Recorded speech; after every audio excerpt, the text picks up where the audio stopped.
আসসালামু আলাইকুম সবাইকে। হুমায়রা রানী ইউটিউব চ্যানেলে আপনাদের সবাইকে স্বাগত। আজকে আমি রান্না করব মজাদার সবজি বুটের ডাল দিয়ে। তার জন্য আমি কড়াইতে পরিমাণ মতো তেল দিয়ে অল্প জিরা দিয়ে ভালো করে পেঁয়াজটা কয়েক মিনিট ভেজে নিব।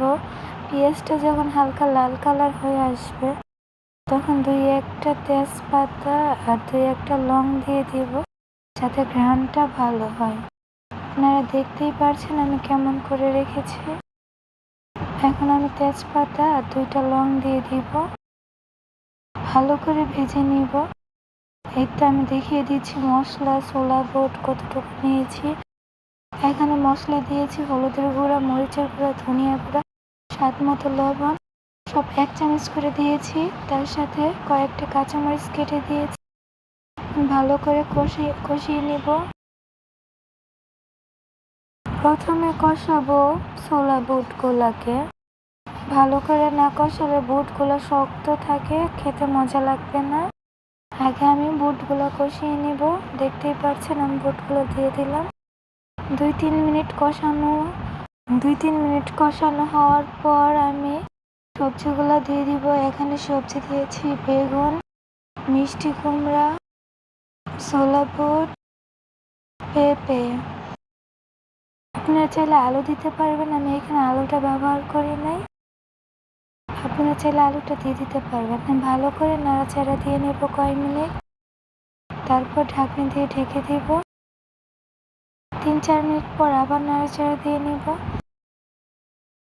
দেখতেই পাচ্ছেন কালারটা সুন্দর হবে।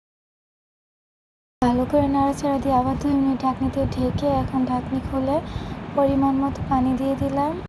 আমাদের এখানে সবজিতে একটু ঝোল ঝোল খায়, তাই পানির পরিমাণটা একটু বেশি দিয়েছি।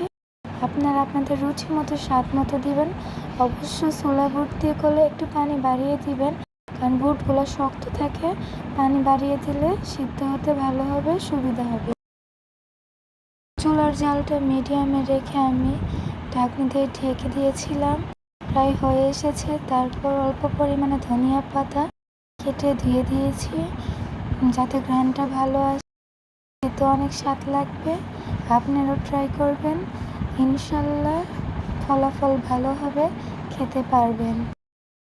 আমার চ্যানেলটি যদি আপনাদের ভালো লেগে থাকে, নতুন যারা দেখতেছেন অবশ্যই আমার চ্যানেলটি সাবস্ক্রাইব করে দেবেন, লাইক কমেন্ট করতে ভুলবেন না। এই তো আমার সবজিটা হয়ে এসেছে। আলহামদুলিল্লাহ, সব ঠিকঠাক পারফেক্ট। আল্লাহ হাফেজ সবাইকে।